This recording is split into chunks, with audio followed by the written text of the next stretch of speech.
في الفيديو ده هنتكلم عن 911. 911 ده ال emergency hotline. لو أنا عندي emergency أنا هنا فاتح الويب سايت بتاعهم 911.gov. دي اللي هي .government. هلاقي هنا لينك بيقول لي when to call 911. هدوس عليه هنا when to call 911. Emergency assistance is not available through this website. أنا ما أقدرش استخدام الويب سايت ده مش معناه إن أنا أقدر أطلب فيه أي مساعدة من 911. في برضو هنا حاجة على الجنب بتقول إيه can I send text message to 911. هل يا ترى أقدر أبعت رسالة ل 911؟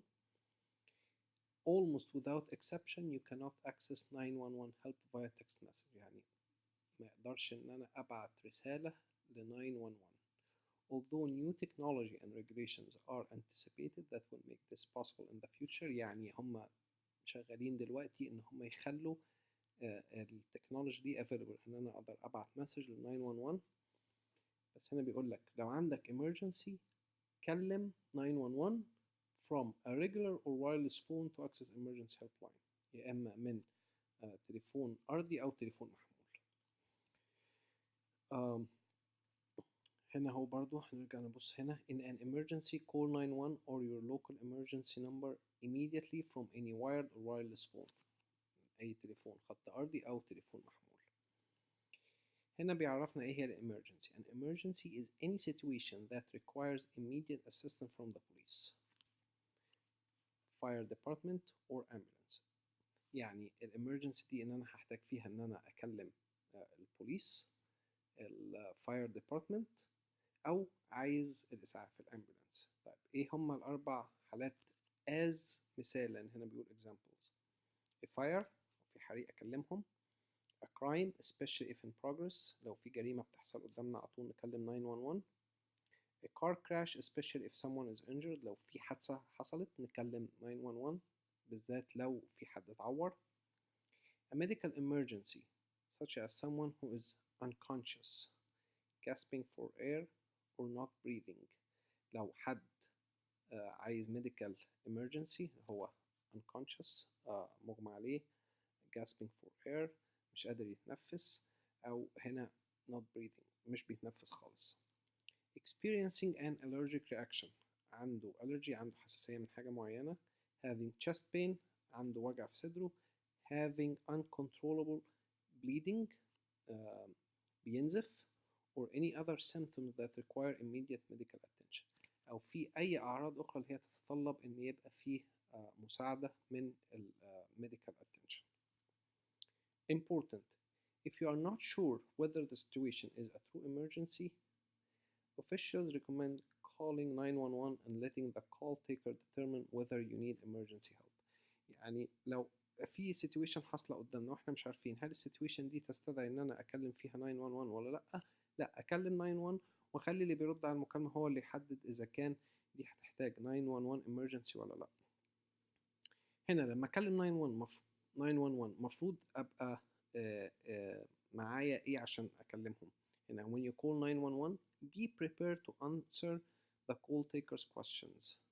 خليك مستعد ان انت تجاوب على الاسئلة اللي هي اللي هيرد عليك يسألها، which may include the location of the emergency including the street address.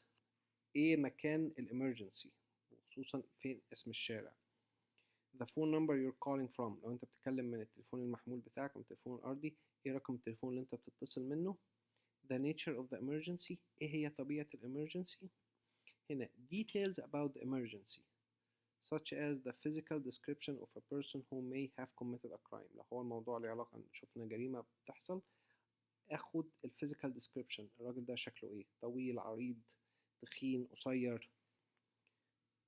a description of any fire that may be burning لو في حريقة ايه الحريقة دي حاصلة فين شكلها ايه.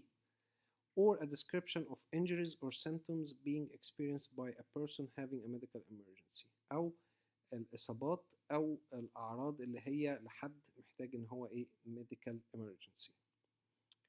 Remember, the call taker's questions are important to get the right kind of help to you quickly.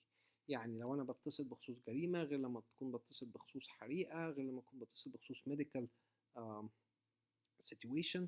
فان انا اجاوب على الاسئلة دي هيحدد الكول تيكر، هيقدر يحدد ايه نوعية الهيلب اللي هو هيبعته. Be prepared to follow any instruction the call taker gives you. وخليك مستعد ان انت تفولو التعليمات اللي هو هيديها لك. Many 911 centers can tell you exactly what to do to help in an emergency until help arrives. هم مدربين ان هم يقدروا يقولوا لك تعمل ايه وما تعملش ايه في حالة الامرجنسي لحد ما المساعدة تجيلك. Such as providing step-by-step instructions to aid someone who is choking or needs first aid or CPR. يعني هنا يديلك تعليمات step by step، خطوة بخطوة، ازاي تساعد واحد لو واحد is choking او محتاج first aid مساعدات أولية، او CPR ده اللي هو التنفس الصناعي. Finally, do not hang up until the call taker instructs you to. ما تقفلش السماعة، ما تقفلش السكة مع 911 لحد ما يقولوا لك اقفل. If you dial 911 by mistake، لو انت اتصلت 911 بالغلط، or if a child in your home dials 911 when no emergency exists، أو طفل في البيت أو حد مسك التليفون اتصل ب 911 بالغلط، do not hang up، ما تقفلش السكة.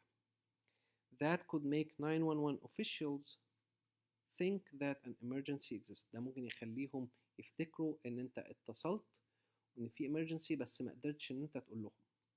And possibly send responders to your location. وهم يقدروا يحددوا اللوكيشن بتاعك فيبعتوا حد، يبعتوا help لللوكيشن اللي هو اتحدد منه مكان المكالمة. Instead, simply explain to the call taker what happened. بل لو اتصلت بالغلط أو حد في البيت اتصل ب 911 بالغلط، especially لو هو طفل صغير، متقفلش السماعة، رد على التليفون وقول معلش احنا اسفين احنا اتصلنا بالغلط، عشان السنتر يقدر يحدد ان دي مكالمة جت بالغلط، بدل ما يبعت حد للهلب وهو ما يكونش ان هو في سيتويشن تستدعي ان 911 تيجي.